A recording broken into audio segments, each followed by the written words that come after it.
it's stippling Vaughn, and you can see I've been working on the Wraith of God fan art submission. Aaron Lepresti he announced on Sunday he was planning on announcing it. So he's got about 6 weeks he's going to have that competitions for to get the work done. I've only been working on this while I'm here at the bar, so I'm going to have to start putting time in during the week.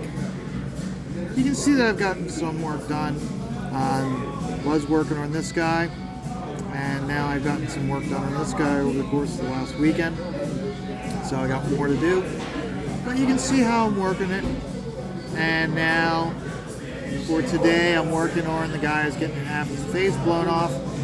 Working down here at the here where the lapel is of the leather vest that he's wearing. Took that off of John Wayne. John Wayne lots of times wore a leather vest, so took that from him. He made fashionable wearing the leather vest, and of course the handkerchief around the neck. So thought the handkerchief around the neck helped add that Western look and feel to him as being a cowboy, and of course also helps with the motion because he's being blown this way. The handkerchief around his neck is going out, is being blown the opposite direction, hoping to show motion. So just working away at it. Now, sorry about that, I realized I had it so low. So let's see here, that's a good spot here to hold it. So, and Ethan was talking just a little bit more about how he has the trademark to Glorious Rex. Oh, before I go into that, this week I sent a TIFF format of Glorious Rex, completely colored. Sent that to Shane and Yanzi, so that way they have it for when they start to do the judging for Glorious Rex. You can tell from the background noise, not just of the music, but also of the background chatter, that I, of course, am at my regular dive bar. This is where I get all my work done on the weekends. But I'm going to have to start putting work in during the week on this piece. That way I can have this done within the time frame. I got a lot of work to do on it, and I've only drawn 3 of the characters. I still have to draw Esther. I got to draw the werewolf that's going to be attacking Esther. And then I got to draw the Wraith in the background, shooting at a bunch of, I guess, like zombie-like creatures. I was looking at like what creatures all is Aaron going to have, and he's already done werewolves. He's doing blood hunters with vampires now. So it only makes sense that he'd move on to do like the next one to do zombies. And he's already established that zombies do exist in this world that he's creating, because in this upcoming Wraith of God Blood Hunters, you have the Garbage Man story with Night of the Living Jed, and Jed is a zombie. So, now, back to Ethan. Ethan has stated that, and is providing proof that he is the trademark for Comicsgate. And he's saying how like he's going to be allowed to, he's going to license it out. Like if someone wants to do a series of t-shirts or hats, it may just be a verbal agreement, but yet if somebody does like a documentary on it, yeah, it's he's going to want some money back on that. So one of the things I was thinking about with him doing the 2 things specifically, because he was talking about the trademark, and then along with Cyberfrog Wreck Planet coming out soon, and how he is just painfully waiting for the printer to finish up their end so they can ship them to him. They're currently stating that they should have them completely printed, and what's holding it up, he's saying, is, and I do believe him, is the chromium covers. Personally, I think he's going a little bit overboard with the chromium covers. Doing the chromium covers for like 1 or 2 books, I think is good, but I don't know, I think he's going a little bit overboard with all of the covers being chromium. He's very anxious about them, and his enthusiasm carries into what he's doing. But I really do think that he's going a little bit overboard. Having 1 or 2 covers, chromium is one thing, but having them all, I think, is a little bit overboard. But it's his choice to make. I mean, you only spend like $25 for the book, and this is what you're getting. So, but one of the things I was thinking one of the things he could do to really broaden his sales is with him just having the Comicsgate logo. What I've noticed in comic book stores, and I have a few of them, they're doing the decorative comic book boxes. And I know Pete Cimetti, he actually has now a comic book box that you can get for his King Cryptid comic book through Alterna Comics. And I was thinking about it, and I think it's time for Comicsgate to have a decorative box to keep all of your comics, all your crowd-funded Comicsgate comics in. And Ethan could capitalize on that by having a Comicsgate decorative box. He could have the emblazed with the Comicsgate logo. He could have Cyberfrog on it. He could have Rainbow the Brute on it. If he wanted to expand upon it, showing that it's not, that Comicsgate isn't just him, maybe have a licensing agreement with other creators to have their characters and logos on the box along with it. That would show you'd show that Comicsgate isn't just him. Demonstrates truly and clearly that he has the trademark, but yet that other creators are benefiting from it. So, for instance, he could have like the Chenoo on it with the Comicsgate, the Compass Comics logo on it. And I was thinking about how you do let's say you did the box like jet black with the Comicsgate trademark along the sides, and you know where the lip is, where the top of the box slips down over the side of the box. He could have on that lip all the different like logos, like Empire Comics, Compass Comics, Awesome Comics, and have it so that it slips over so you see it when the box is on, but when you take the box off, they're not there. Maybe instead of there, then okay, so you'd have, here's the box, okay, here's where it slips over, and you got the Compass Comics logo, and you've got Awesome Comics and Empire Comics across, but then when you take it off, you've got underneath of it where the Chenoo is, and where the Wraith is, and where Cordrath or First Man is, underneath that.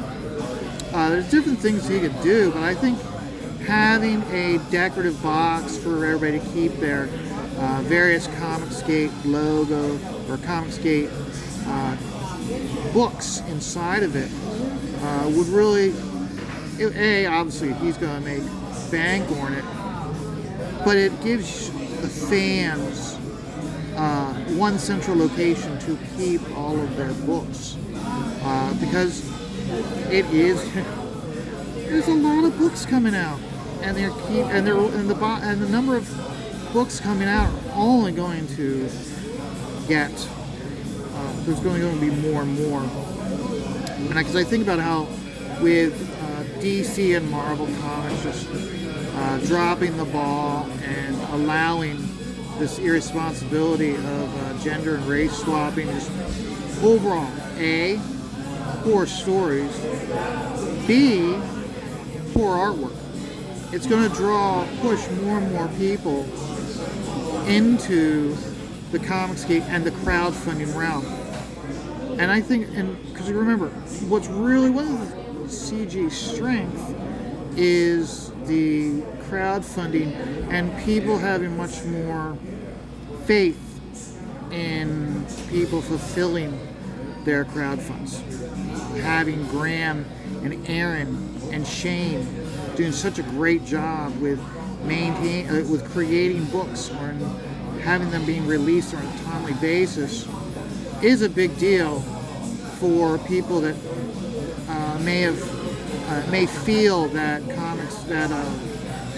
crowdfunding is a bit of a scam. I know back in like 2010, I'd say between 2010 through 2015, Kickstarter was the only show in town, but there's a lot of campaigns that were being announced and either they weren't getting fulfilled either they weren't getting funded or they were getting funded but they weren't being fulfilled.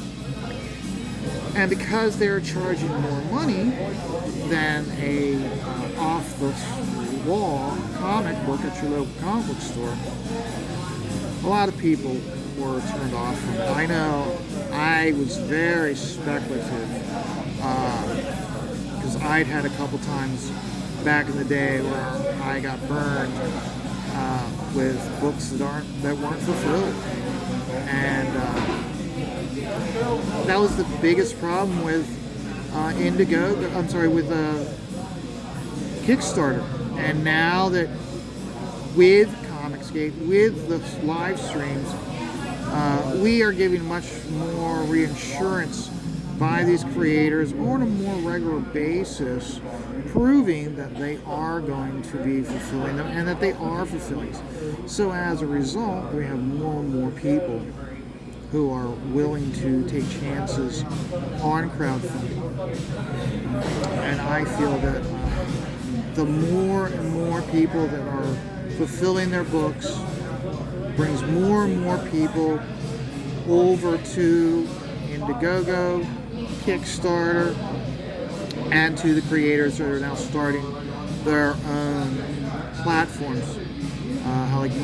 Mandy set up hers on Spotify, how Shane has put a great deal of money and work into creating his own crowdfunding platform that works in real time with Indiegogo and if he does Kickstarter. So it's going to broaden more and more people. And you're going to have, in turn, you're going to have many more creators, mainstream or former mainstream artists, venturing into crowdfunding and having a decorative box to keep those crowdfunded books in. If Ethan doesn't jump on it, somebody will. So I see Ethan's very controlling over his stuff, and I can see him producing a great box to keep all your books in. And I just see that it's an untapped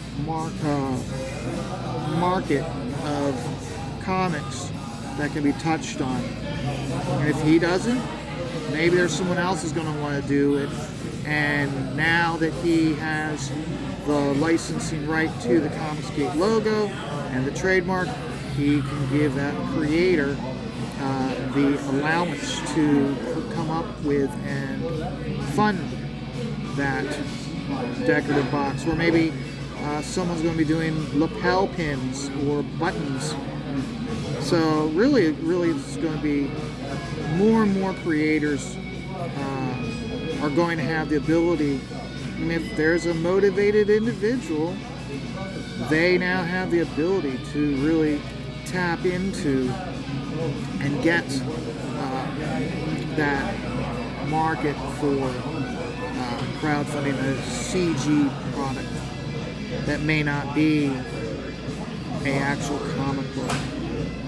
So I think there's a lot of potential with now that there's going to be more security